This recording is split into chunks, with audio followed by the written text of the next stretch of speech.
देखिए, उत्तर प्रदेश में हमारी सरकार आने के बाद 2014 में हमने बहुत प्राथमिकता दी है और जो कुछ काम हुआ है वो दिख रहा है।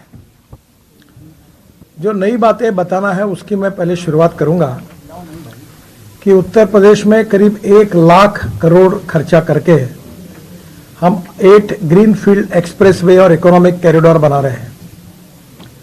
2 बन गए हैं और 6 नए बनाए जा रहे हैं। इसमें जो उत्तर प्रदेश की उद्योग व्यापार क्षेत्र के विकास के लिए इसमें बहुत फायदा होगा। पहला जो है Gorakhpur Siliguri greenfield expressway, Gorakhpur bypass से बिहार होकर सिलीगुड़ी तक करीब 30,000 करोड़ की लागत से 520 किलोमीटर लंबा ग्रीनफील्ड यानी एग्जिस्टिंग रोड अस्तित्व में नहीं है, हम नई जमीन एक्वायर करके पूरा रोड बना रहे हैं और ये करीब 520 किलोमीटर लंबा है और एक्सेस कंट्रोल यानी दोनों बाजू में कोई जानवर कोई व्यक्ति इसको क्रॉस नहीं कर सकता, तो एक्सेस कंट्रोल इसको बनाया जा रहा है। ये टोटली नया अलाइनमेंट है और इसमें उत्तर प्रदेश, बिहार, पश्चिम बंगाल के पिछड़े क्षेत्रों से गुजरेगा। ये उत्तर प्रदेश में 84 किलोमीटर, बिहार में 416 किलोमीटर तथा पश्चिम बंगाल में 18 किलोमीटर एक्सप्रेसवे की लंबाई होगी। इसका पूरा एक्सप्रेसवे का डीपीआर बनना शुरू हो गया है। सितंबर 2022 तक ये पूरा डीपीआर बन जाएगा और इस मार्ग पर अभी करीब 40,000 पीसीयू यानी काफ़ी हेवी ट्रैफिक है और इसलिए नेचुरली ये बहुत आवश्यक है। भारतमाला फेज़ 2 में इसको हमने जोड़ा है और 30,000 करोड़ इसके ऊपर हम खर्चा कर रहे हैं। दूसरा जो हाईवे है जो बहुत महत्वपूर्ण है वो वाराणसी कोलकाता ग्रीनफील्ड एक्सप्रेसवे है।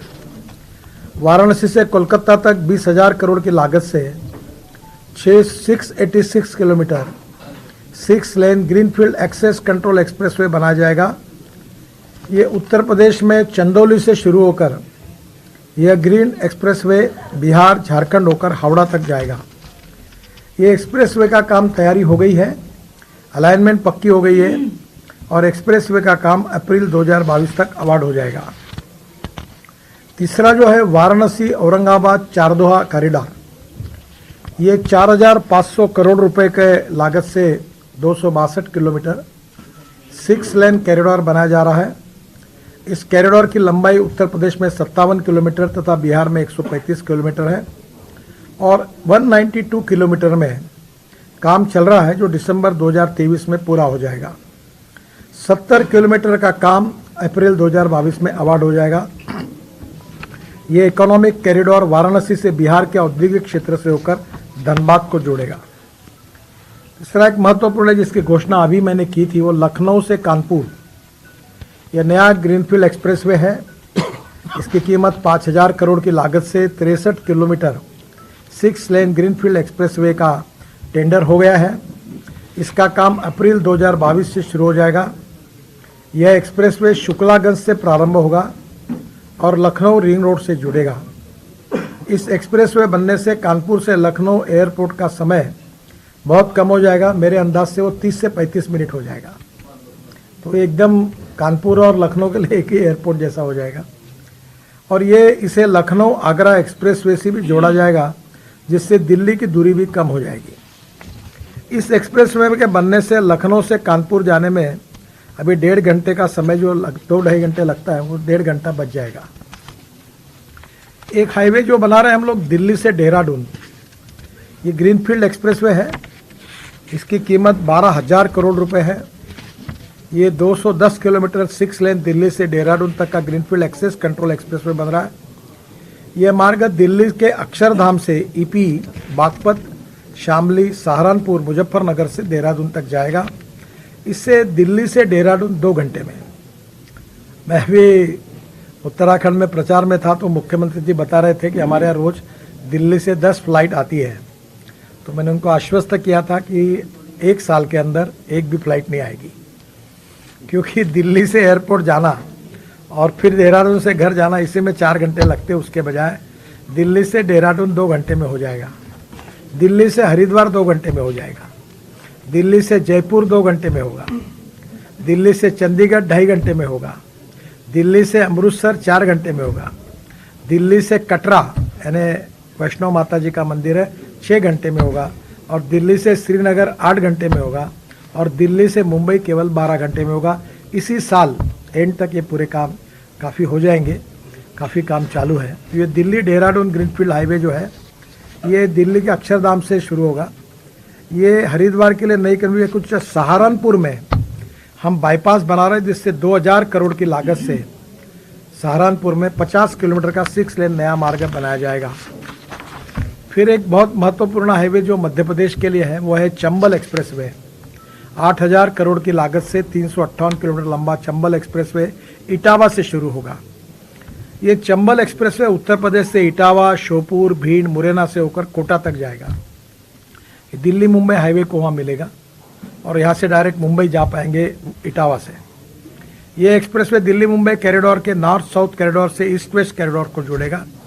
उत्तर प्रदेश में कानपुर, मैनपुरी, कन्नौज से उत्पादित सामान आसानी से चंबल एक्सप्रेसवे से कोटा पहुंचेगा और वहाँ से दिल्ली मुंबई एक्सप्रेसवे से JNPT यानी जो देश का सबसे बड़ा कंटेनर पोर्ट है वहाँ तक जाएगा। दिल्ली मेरठ तो अभी हो गया है, शायद आपने देखा भी होगा। 10,000 करोड़ की 12,000 करोड़ की लागत से ये 82 किलोमीटर लंबे दिल्ली मेरठ एक्सप्रेस का निर्माण हुआ है। और दिल्ली में ये 16 लेन 18 लेन है। ये वर्ल्ड में पहली बार इतनी लेन बनी है। ट्रैफिक भी बहुत है इसके ऊपर। पहले 4.5 घंटे लगते थे, अब 40 मिनट में आ रहे लोग। तो दिल्ली मेरठ जाने का समय 2 घंटे से समय 45 मिनट हो गया है। दिल्ली मेरठ एक्सप्रेसवे को हम गंगा एक्सप्रेसवे के साथ कनेक्टिविटी दे रहे हैं। 300 करोड़ रुपए उसके लिए खर्चा करें, योगी जी ने इसकी मांग की थी। और गंगा एक्सप्रेसवे के बीच कनेक्टिविटी दी जाएगी। मेरठ बुलंदशहर मार्ग से भगवानपुर से खानपुर तक 8 किलोमीटर का मार्ग बनाकर दिल्ली मेरठ एक्सप्रेसवे से भी इसको जोड़ा जाएगा। फिर दिल्ली में हमने ऑलरेडी रोड बनाया ईस्टर्न पेरिफेरियल रोड। आपको पता होगा कि दिल्ली में पहले उत्तर प्रदेश से, राजस्थान से, पंजाब, हरियाणा, कश्मीर, उत्तराखंड, हिमाचल से जो ट्रैफिक मुंबई की ओर जाता था वो दिल्ली के बीच में से जाता था। तो अभी हमने पूरा पेरिफेरल रिंग रोड बना लिया है हरियाणा, उत्तर प्रदेश और दिल्ली की सीमाओं को लेकर। और ये पूरा हुआ है। ये करीब 12,000 करोड़ का है, मैंने गलती से 10 बताया था। 135 किलोमीटर लंबा ईस्टर्न पेरिफेरल एक्सप्रेसवे बन जाने से 60,000 से अधिक वाहन अब दिल्ली के अंदर प्रवेश किए बिना बाहर से गुजर रहे हैं। दिल्ली का पोल्यूशन इसके कारण कम हुआ है। कुंडली से पलवल तक पहुंचने में जहाँ 4 घंटे का समय लगता था वो देरी 1 घंटे में तय हो रही है। Delhi Meerut expressway eastern peripheral expressway के इंटरचेंज होने से आगरा, जयपुर, लुधियाना जैसे दूसरे शहरों तक आना जाना आसान हो जाएगा। ईस्टर्न पेरिफेरल एक्सप्रेसवे को यमुना एक्सप्रेसवे में इंटरचेंज दिया जा रहा है। ये भी बहुत बड़ा फायदा होगा। ये 1 लाख करोड़ के हाईवे हम केवल बना रहे हैं। ये नए प्रपोज है जिसका 2 बने हैं, बाकी का काम शुरू है। उत्तर प्रदेश में हम 16 बाईपास बना रहे हैं। 13,000 करोड़ के लागत से 16 बाईपास है। इसमें अयोध्या रिंग रोड 4 लेन 67 किलोमीटर 5,600 करोड़, मार्च 2022 में काम शुरू हो जाएगा। रामपुर में 4 लेन बाईपास 9 किलोमीटर 223 करोड़, मार्च 2022 में काम शुरू हो जाएगा। कानपुर रिंग रोड 4 लेन 95 किलोमीटर, ये 3,500 करोड़ का काम है, जुलाई 2022 में शुरू हो जाएगा। रायबरेली से प्रयागराज मार्ग जो है इसमें 24 जगदीशपुर में 4 लेन, ये करीब 1100 करोड़ का है, जिसका हमारी सांसद बहन जी ने मांग भी की थी, पार्लियामेंट में क्वेश्चन भी पूछा था। इसका काम दिसंबर 2022 में शुरू हो जाएगा। ये 1100 करोड़ का है। जगदीशपुर में 4 लेन, बाबूगंज में 4 लेन, ऊंचाहार में 4 लेन और आलापुर में 4 लेन। बाद में रायबरेली से जौनपुर मार्ग जो है इसमें लालगंज में 4 लेन और रानीगंज अजगरा में 4 लेन, ये भी 600 करोड़ का है। इसका भी दिसंबर 2023 में काम पूरा हो जाएगा। मोहनगंज में भी इसमें 4 लेन है। टांडा रायबरेली मार्ग जैस टाउन में 4 लेन है, ये 5 करोड़ 110 करोड़ का, ये दिसंबर 2023 में काम पूरा हो जाएगा। और सुल्तानपुर लखनऊ मार्ग जो है 15 किलोमीटर, गोसाईगंज में 4 लेन, हैदरगंज में 4 लेन, 650 करोड़ का ये काम दिसंबर 2023 में पूरा हो जाएगा। गंगागंज में भी 4 लेन है। रायबरेली लखनऊ मार्ग जो है उसमें मोहनलालगंज में 4 लेन, बछरावा में 4 लेन, 14 किलोमीटर 500 करोड़, दिसंबर 2023 में पूरा हो जाएगा। उत्तर प्रदेश में हमने 22 नए बाईपास निर्माण किए हैं, कर रहे हैं। उत्तर प्रदेश में 15,000 करोड़ की लागत से 20 नए बाईपास तैयार कर रहे हैं। इसका डीपीआर बन रहा है। बाईपास बनने से शहर के अंदर का ट्रैफिक जाम की समस्या हल होगी और बाईपास बनने से पर्यावरण प्रदूषण दुर्घटनाओं में कमी आएगी। गोरखपुर में 6 लेन बाईपास 32 किलोमीटर 7,500 करोड़ मार्च 2022 में डीपीआर इसका बन जाएगा। रायबरेली रिंग रोड फेज 2 निर्माण 22 किलोमीटर 450 करोड़ मार्च 2022 तक डीपीआर बन जाएगा। संत कबीर नगर जिले से बूंदी के सोराई तक 14 किलोमीटर 400 करोड़ मार्च 2022 में डीपीआर पूरा बन जाएगा। बलरामपुर में बाईपास 13 किलोमीटर 250 करोड़ मार्च 2022 में डीपीआर बन जाएगा। सिद्धार्थनगर जिले में शोहरतगंज बाईपास 8 किलोमीटर 200 करोड़ ये मार्च 2022 में डीपीआर बन जाएगा। महोबा में बाईपास 5 किलोमीटर 75 करोड़ मार्च 2022 में डीपीआर बन जाएगा। बस्ती रिंग रोड 14 किलोमीटर 350 करोड़। मछली नगर में बाईपास 10 किलोमीटर 250 करोड़। मिर्ज़ापुर में बाईपास 20 किलोमीटर 700 करोड़ और ये तीनों सभी मार्च तक इसके डीपीआर बन जाएंगे।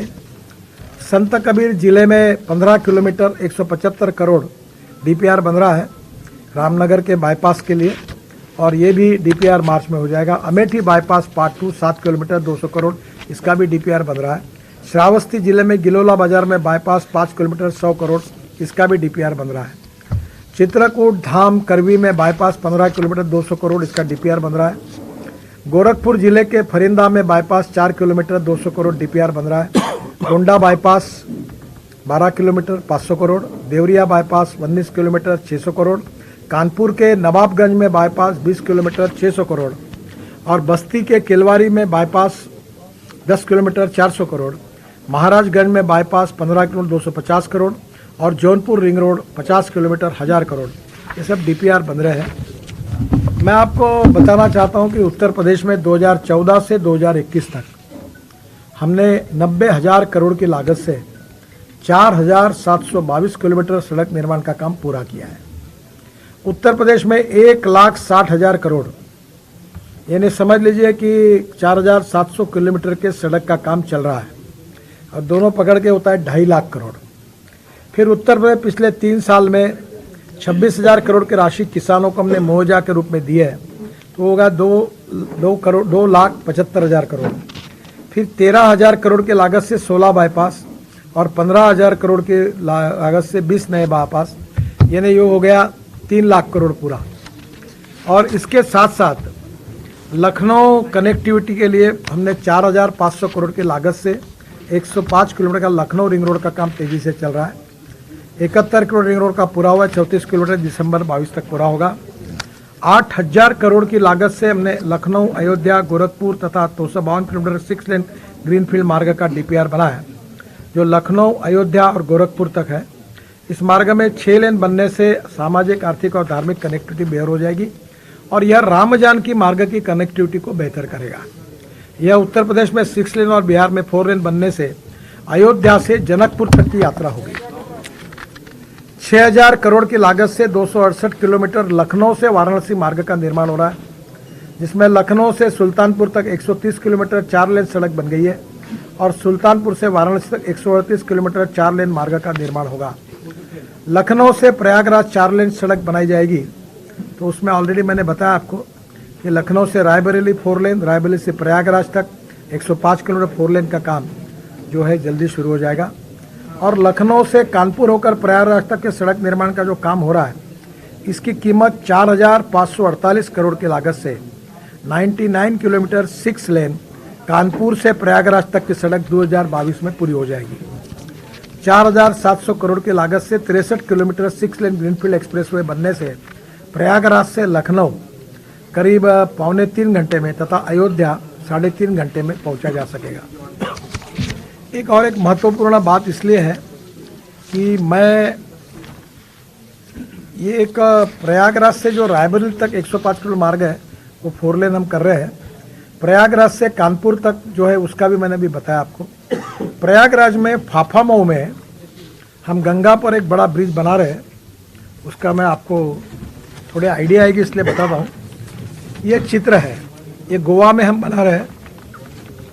ये केबल स्टेट ब्रिज है इसके दोनों तरफ ये टावर है। तो ये जो ब्रिज है ये बनने से यहाँ कैप्सूल लिफ्ट होगी नीचे से और ऊपर तक व्यूअर गैलरी और उसके साथ रेस्टोरेंट भी होगा। और एक जगह पर प्रयागराज के इतिहास को देखने के लिए चित्र प्रदर्शनी भी होगी। आपने कभी फ्रांस में एफेल टावर देखा होगा, तो वो उसी प्रकार का ये है और 2 टावर बनाने की कोशिश है।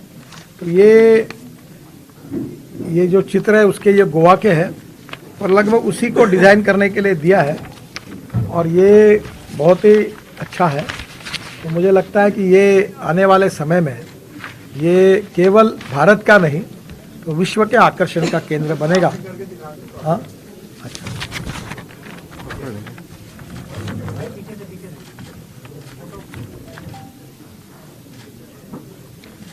और इसमें ये पूरे वैसे यहाँ तीर्थाटन के लिए बहुत लोग आते हैं प्रयाग संगम पर, जहाँ गंगा और यमुना का संगम होता है। तो मुझे लगता है कि ये बहुत ही महत्वपूर्ण होगा और यहाँ लोग ऊपर जाकर पूरा प्रयागराज देख सकेंगे। एक विशेष रूप से महत्वपूर्ण बात जो है, मैं जब मंत्री था अपना इसका वाटरवेज का, तो मैंने वाराणसी से हल्दिया 1350 किलोमीटर जलमार्ग बनाया। तब केशव जी के आग्रह पर मैंने वाराणसी को प्रयागराज भी बना दिया है और एक प्रोजेक्ट रिपोर्ट मैंने इसमें घाट बनाया है, काफ़ी डिटेल है। आपके यहाँ जल शुद्धिकरण के लिए गंगा में मैं जब आया था कुंभ में, तो बहुत अविरल निर्मल गंगा का स्वरूप देखकर लोग खुश हुए थे। काफ़ी काम हमने उसमें किया है। तो मैं उसके बारे में आपको बताऊंगा कि ये जो सड़क निर्माण के कार्य ये जो प्रयागराज में जो कार्यक्रम हुआ है, ये जो जलमार्ग का, इसमें हमने कानपुर में यहाँ करीब मैंने 80 प्रोजेक्ट किए हैं जल शुद्धिकरण के और काफ़ी बड़ी मैंने जाहिर सभा में सब पढ़ के दिखाया।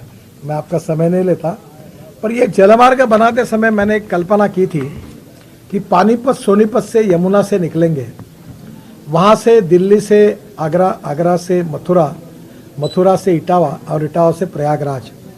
ये 12,000 करोड़ का डीपीआर बनाकर वर्ल्ड बैंक को दिया है। अभी मेरे पास ये डिपार्टमेंट नहीं है और मेरा एक सपना था कि दिल्ली से जहाज चलेगा।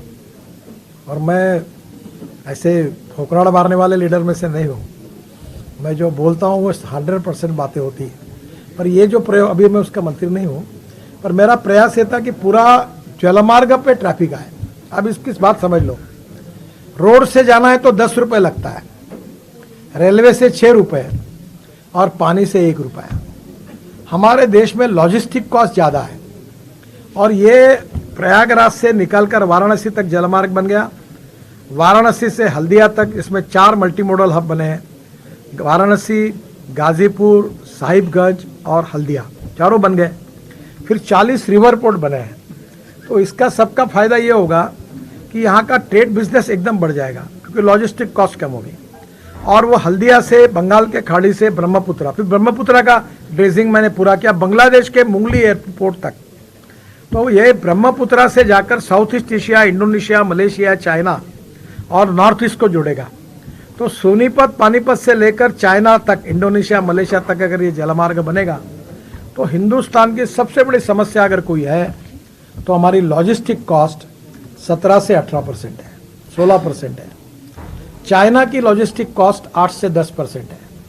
वेस्टर्न इसमें यूरोप की लॉजिस्टिक कॉस्ट 12% और अमेरिका में 12% है। तो ये जलमार्ग, जैसे आपके यहाँ का आम है तो ये पूरा आम पूरा वहाँ तक जा सकता है। यहाँ बहुत सी चीज़ें ऐसी है, वो इंडस्ट्री यहाँ शुरू होगी और वहाँ जगह आपको अभी फराक्का में, वो बांग्लादेश में जो राख होती है यहाँ की, पटना की वगैरह, ये फराक्का में राख लेकर वो रोड कंस्ट्रक्शन के लिए लाई जा रही है। फराक्का की राख बांग्लादेश में जा रही है। स्टोन चिप वहाँ से हमारे यहाँ से उनकी आ जा रही है। तो ये शुरू हो गया है। तो एक बहुत बड़ा काम ये हो सकता है। तो ये जलमार्ग जो है उस समय करने का मौका मुझे मिला है। इसके साथ साथ सबसे इम्पोर्टेंट है जो बात मैं आपको कह रहा था कि ये जो अभी तक काम किया गया वो 3 लाख करोड़ हो गए और अभी हमारे 5 साल में हम किसी भी स्थिति में 5 लाख करोड़ के काम करेंगे। तो 5 लाख करोड़ के जब काम होंगे तो ये समझ लीजिए कि 5 लाख करोड़ के काम हो गए तब उत्तर प्रदेश के रोड अमेरिका के बराबर होंगे। और जब water, power, transport and communication जहाँ होती है वहाँ उद्योग व्यापार बढ़ता है, एक्सपोर्ट बढ़ता है, वहाँ रोजगार निर्माण होता है, गरीबी दूर होती है। मैं भी बताया, अमेरिकन प्रेसिडेंट जॉन केनेडी की बात मैं अक्सर बताता हूँ। उन्होंने कहा था कि American roads are not good because America is rich, but America is rich because American roads are good. और रोड से प्रॉस्पेरिटी आती है। वैसे प्रयागराज में जब सिद्धार्थनाथ सिंह जी मेरे पास आए थे तो मैंने 3000 करोड़ की 10 परियोजना को 191 MLD की क्षमता की नैनी, फाफामाऊ, झूसी सहित 8 STP का निर्माण किया और 780 किलोमीटर आपकी सीवेज लाइन हमने डाली। कुंभ 2019 में गंगा स्वच्छ रहने वाले 53 नालों को हमने बायो रेमिडिएशन से साथ उसको साफ किया, दूषित पानी को गंगा जाने से रोका। और 116.8 करोड़ की लागत से कुंभ में 27,500 शौचालय, 20,000 यूरिनल और 16,000 कूड़ादान हमने गंगा में उस समय कचरा हटाने के लिए एक फ्लोटिंग फ्लैंस स्कीमर भी चलाया था और उस समय ये काम हुआ था। तो निश्चित रूप से मुझे खुशी है कि ये सब काम होने से काफ़ी फ़ायदा होगा। प्रयागराज का जो रिंग रोड है करीब 7,100 करोड़ का 62 किलोमीटर लंबे ग्रीनफील्ड रिंग रोड का DPR हमने 22 में बनाया, मार्च 22 में बन जाएगा। ये पालपुर से शुरू होकर मिर्जापुर रोड, वाराणसी रोड होकर शहसोन, प्रयागराज बाईपास तक ये 3,168 करोड़ की लागत से 30 करोड़ बनाया जाएगा। फेज 2 का रिंग रोड रीवा रोड से कानपुर रोड होकर कौडियार, प्रयागराज बाईपास तक ये 4,000 करोड़ की लागत से 36 करोड़ बनाया जाएगा। और प्रतापगढ़ शहर में हम 350 करोड़ की लागत से 14 किलोमीटर 4 लेन बाईपास का निर्माण दिसंबर 2023 तक पूरा हो जाएगा। और प्रयागराज के जसरा में 125 करोड़ की लागत से 5 किलोमीटर बाईपास का DPR बन रहा है, ये भी शुरू हो जाएगा। कुंभ से पहले जो गंगा जल था वो घुलनशील ऑक्सीजन के साथ उसकी मात्रा बढ़ गई और ये मुझे बहुत खुशी है कि ये काम बहुत आवश्यक था। इसमें कानपुर ये बहुत बड़ी समस्या थी, ये कानपुर ही गंगा को बड़ा खराब करता था। तो कानपुर में 2500 करोड़ की लागत से हमने 12 परियोजनाएं शुरू की। जो पानी यहाँ आता है तो परियोजना में 11 पहले ही पूरी हो गई थी, एक परियोजना मार्च 2022 में पूरी हो जाएगी। और एक सीसामऊ नाला था, मेरे हाथ से उसका मैंने कार्य शुरू किया था, दूषित पानी में गंगा को जाने से रोका गया। सीसामऊ नाले से हर दिन 14 करोड़ लीटर निकलने वाला दूषित पानी गंगा में जाता था, तो उसी से यहाँ हमें बहुत फायदा। जाजमऊ और बिंगावन में 63 करोड़ की लागत से STP बनाया। सीसामऊ नाले में डाइवर्सन करके उसका भी जल शोधन हुआ था। कानपुर के पंखा में 1000 करोड़ की लागत से 30 MLD क्षमता का STP 2022 में पूरा हुआ। कानपुर में 430 करोड़ की लागत से 401 किलोमीटर सीवेज लाइन डाली थी। तो मुझे लगता है कि ये जो काम थे नमामि गंगा में और वाटर रिसोर्सेज शिपिंग मिनिस्ट्री के नाते और रोड मिनिस्ट्री के नाते ये हुआ है। बाकी मेरे पास बहुत सी जानकारियाँ है। केवल अयोध्या की आपको मैं बताऊंगा कि अयोध्या में हम लोग करीब 25,000 करोड़ के काम कर रहे हैं। अयोध्या से चित्रकूट 5,000 करोड़ की लागत से राम वनगमन यात्रा मार्ग बनाया जा रहा है। ये राम जानकी मार्ग को अयोध्या से गोरखपुर तक 8,000 करोड़ की लागत से वो बना रहे 6 लेन। बिहार में 5,000 करोड़ की लागत से 4 लेन बनाया जाएगा और 4,000 करोड़ की लागत से 235 किलोमीटर ये 84 कोसी का भी मार्ग अब काम शुरू हो गया है। ये भी हम परिक्रमा का मार्ग बना रहे। केशव जी का इन सब कामों में बहुत बड़ा योगदान रहा, उन्होंने पीछे पड़ के ये सब काम करवाए। और अयोध्या से चित्रकूट तक 5,000 करोड़ की लागत से 258 किलोमीटर राम वनगमन ये पूरा मार्ग बना रहे। राम वनगमन मार्ग अयोध्या से सुल्तानपुर, प्रतापगढ़, मोहनगंज, अवतारपुर, सूरतगंज, राजापुर, चित्रकूट जाएगा।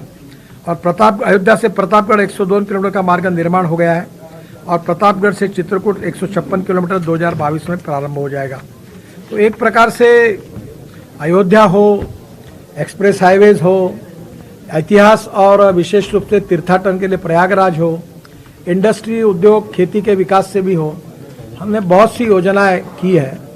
और इसमें सबसे इम्पोर्टेंट चीज़ है कि योगी जी के कारण हमारी सरकार ने कानून व्यवस्था को अच्छा किया, जिसके कारण गुंडा राज को समाप्त किया, चुन चुन के गुंडों को जेल भेजा और उसी के कारण कानून व्यवस्था अच्छी है। इसलिए उद्योग व्यापार क्षेत्र में अच्छा प्रगति और विकास हुई है, लोगों को राहत मिली है गुंडा राज से, और इसलिए निश्चित रूप से उत्तर प्रदेश में मेरा विश्वास है कि कानून और व्यवस्था को प्रस्थापित करने वाले और उत्तर प्रदेश को अब अमेरिका के बराबर रास्ते में ले जाएंगे, यह तो कल्पना नहीं हो सकती। एक समय यहाँ के रोड तो चर्चा के विषय थे बिहार और यूपी के। तो ये जो सफलता हासिल हुई है केंद्र सरकार और उत्तर प्रदेश सरकार, ये डबल इंजन होने के कारण ही हुआ है। तो मेरा विश्वास है, आपके मार्फत मैं उत्तर प्रदेश की जनता से अपील करूंगा कि फिर से एक बार ये डबल इंजन लगा दो। 5 साल हुआ, ये तो ट्रेलर था और असली फिल्म आगे होगी और विकास होगा और उत्तर प्रदेश देश का पहला प्रगतिशील, समृद्ध, संपन्न, गांव गरीब मजदूर किसान का कल्याण करने वाला पहला राज्य होगा। और निश्चित रूप से इसलिए आपके मार्फत मैं जनता से अपील करता हूं कि भारतीय जनता पार्टी को जिताइए और उत्तर प्रदेश को नंबर 1 का प्रदेश बनाने के लिए भारतीय जनता पार्टी को सहयोग करिए। आप पूछिए।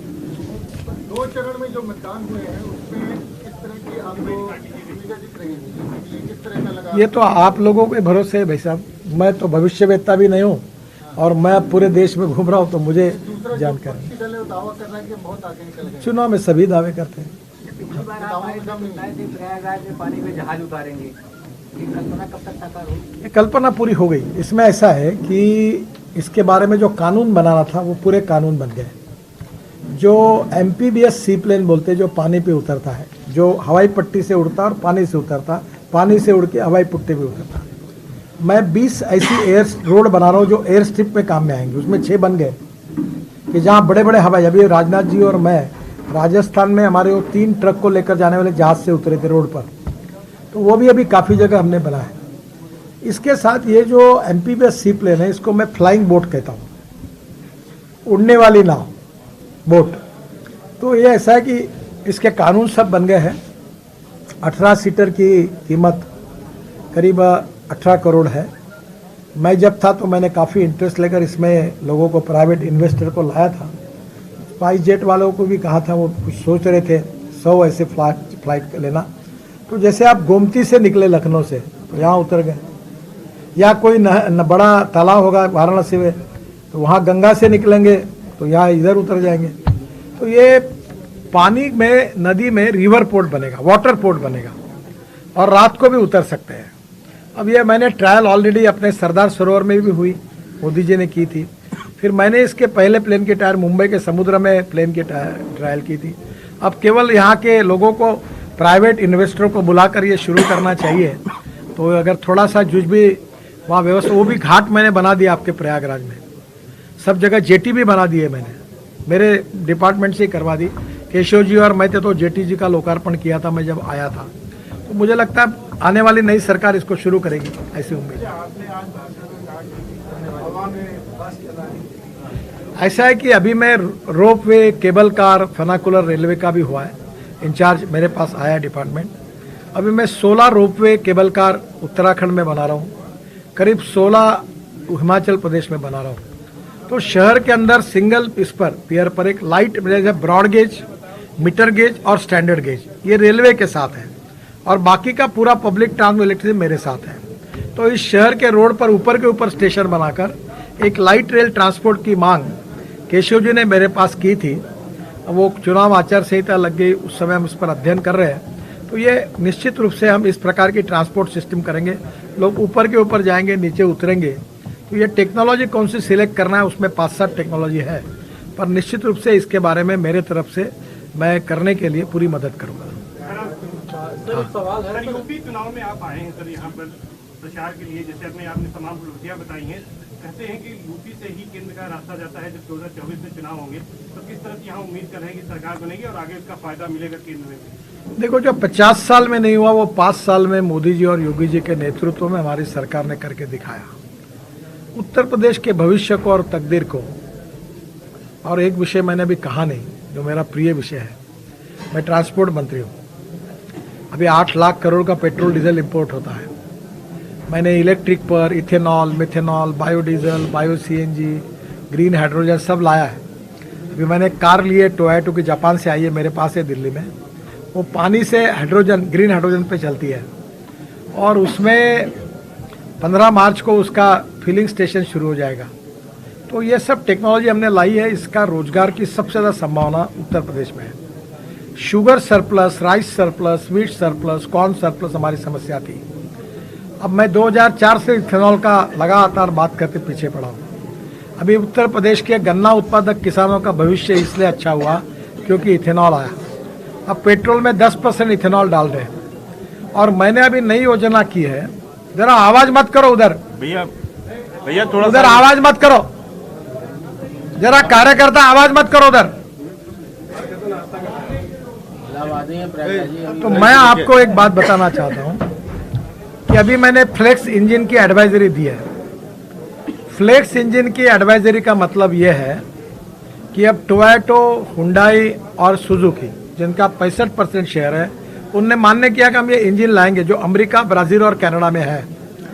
वो इंजन का मतलब यह है कि आप 100% पेट्रोल डालो और 100% इथेनॉल डालो।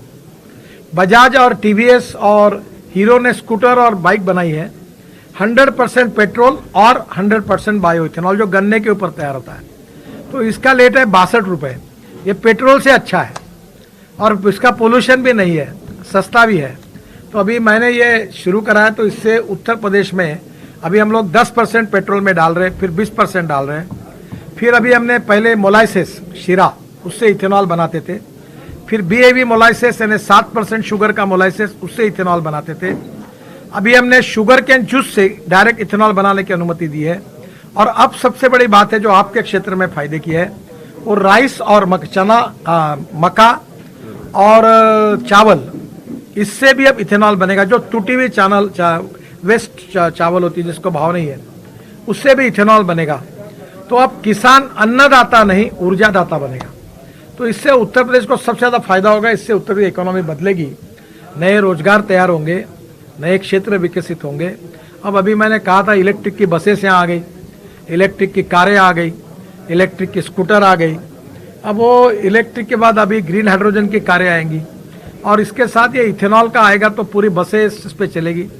बायो LNG आ रहा है, जैसे ये आपको राइस स्ट्रॉ को आप परली कहते हैं ना, तो मैंने अभी प्लान डाला हुआ है 5 टन परली से 1 टन बायो LNG तैयार होता है। और देश का पहला ट्रैक्टर मेरा मैंने CNG पर कन्वर्ट किया है, तो 1 लाख रुपए की बचत है। अब उत्तर प्रदेश में ये परली जो जलाते हैं उससे अगर CNG LNG तैयार होगा, वो टेक्नोलॉजी है। और मैं ट्रांसपोर्ट मंत्री हूँ, हवा की बात नहीं कर रहा हूँ, ये प्रैक्टिकल बात कर रहा हूँ। तो यहाँ से परली जलाने के बजाय इससे हमारे ट्रैक्टर चलेंगे, कार चलेंगी, ट्रक चलेंगी, पेट्रोल कार CNG पे कन्वर्ट होगी। तो किसान ये अन्नदाता नहीं ऊर्जादाता बनेगा। तो गांव में रोजगार निर्माण होंगे, रूरल एग्रीकल्चर इकोनॉमी बूस्ट होगी और गांव गरीब मजदूर किसान का कल्याण होगा। जवान लोग जो गांव में बसे हुए उनको रोजगार मिलेगा। सर अखिलेश यादव कहते हैं कि जो सत्ता में आए तो 30 लाख तक के वाहन जो होंगे या उससे कम होगा, उस पर टैक्स नहीं लगेगा। इससे उनके बयान की पूरे जिले में या प्रदेश भर में बड़ी चर्चा होती है, मतदाता भी चर्चा करते हैं। भारतीय जनता पार्टी कैसे देख रही है उनके इस बयान को? 30 लाख से अगर कम के वाहनों को टोल टैक्स फ्री कर देंगे। हम उनके तरफ देखते ही नहीं, आप चर्चा करिए। सर एक सवाल है पॉलिटिकल। एक भाजपा के कार्यकर्ता नारा लगाते हैं आएंगे तो योगी जी, तो मुख्यमंत्री उत्तर प्रदेश में कौन आएगा? ये तो पहली बात तो ऐसे है कि ये पार्टी के लेवल पर ये बात तय होती है कभी भी, पर आज योगी जी के नेतृत्व में हम चुनाव लड़ रहे हैं और स्वाभाविक रूप से इसके बारे में पार्टी का जब चुनाव होता है सभी नए MLA चुनकर आते हैं और योगी जी हो जो भी उसका चयन वो करते हैं। यही हमारी लोकतांत्रिक परंपरा है। बनारस से हल्दिया तक आपने ट्रांसपोर्ट नदी में चालू करवा दिया, प्रयागराज से वो कब जुड़ेगा? अभी कैसा है कि प्रयागराज में जलमार्ग बन गया, जो ड्रेजिंग करना था वो यहाँ तक हो गया है। थोड़ा यहाँ के लोगों को भी इंटरेस्ट लेना पड़ेगा। जो ट्रक चलाते हैं वो जहाज ले ले, बाज ले ले, यहाँ से माल भेजना शुरू कर दे। यहाँ के उद्योग वाले आगे आए, चीनी उस पे से जाए, यहाँ का चावल उसमें से बांग्लादेश तक भेज दे। तो थोड़ा सा यहाँ के trade, business, industry, chamber of commerce अगर इंटरेस्ट लेंगे तो ये बातें इसमें गतिशीलता आएगी। सर, सबके लिए आपने टोल टैक्स माफ किया, बट मीडिया वालों के लिए अभी तक ऐसा कोई भी नहीं। बिल्कुल नहीं करूँगा, नहीं करेंगे। देखो आप नाराज मत हो जाइए। If you want good services you have to pay for it. मैं इतने लाखों करोड़ के काम इसीलिए कर सकता हूँ सरकार के पास इतने पैसे नहीं बेटा। आप कभी मुंबई जाएंगे ना, तो मुंबई में मैंने वर्ली बांद्रा सीलिंग प्रोजेक्ट समुद्र में बनाया, और एक मुंबई पुणे एक्सप्रेस हाईवे बनाया, और 55 उड्डान पुल बनाया। अगर वो उड्डान पुल नहीं बनते तो आज मुंबई में चल नहीं सकते थे। तो सरकार के पास पैसे नहीं थे बेटा। मैंने वो पैसे खड़े किए, लोगों से लिए, काम किए, और पैसे वापस हो गए, लोगों को राहत मिल गई। तो ये इतने बड़े बड़े काम है कि सरकार का बजट, अभी मेरा बजट पहली बार सबसे ज्यादा है। मैं तो विकास के कामों की चर्चा करना चाहता हूँ, इसलिए उस सवाल का जवाब ही नहीं देना चाहता। सर, प्रयागराज में निरंजन पुल की बड़ी समस्या है। प्रयागराज में निरंजन पुल जब बारिश होती है तो 5 घंटे पानी भरा रहता है, और रेलवे एनएच पर है, एनएच पर है। नहीं सर, नॉर्मली शहर के बीच में, रेलवे का। देखो, मैं राष्ट्रीय महामार्ग का मंत्री हूँ, पर इसके बारे में आपको एक बात बता देता हूँ। हमारी बहन जी बैठी है, उनसे, केशव जी से बात करके मैं इसके समस्या के बारे में जानकारी लूंगा। पर एक नई बात आपको बताऊंगा कि रेलवे ओवरब्रिज और अंडरब्रिज अगर कोई होंगे प्रयागराज में कहीं भी, नगर परिषद महापालिका क्षेत्र में, तो आने वाले समय में उसको भी हम करने के लिए कोशिश करेंगे। बस लास्ट क्वेश्चन भैया, लास्ट क्वेश्चन आप पूछ लीजिए। लास्ट क्वेश्चन आज की रिपोर्ट है, गंगा जी पानी आचमन के लायक नहीं है, ये आज की रिपोर्ट है। ये मैं पूछ रहा था कि योगी जी के नेतृत्व में भाजपा उत्तर प्रदेश में चुनाव लड़ रही है, लेकिन जीतने के बाद कौन मुख्यमंत्री होगा ये अभी तय नहीं है। आप क्यों चर्चा करते हो इसके? हमको तय करना है। ऑलरेडी योगी जी के नेतृत्व में लड़ रहे चुने हुए लोग फिर से योगी जी को चुनेंगे, या भारतीय जनता पार्टी लोकतांत्रिक पार्टी है, उसका निर्णय होगा। ओके, थँक्यू भैया। बहिणाबाईंची जात्यावरची ओवी म्हणजे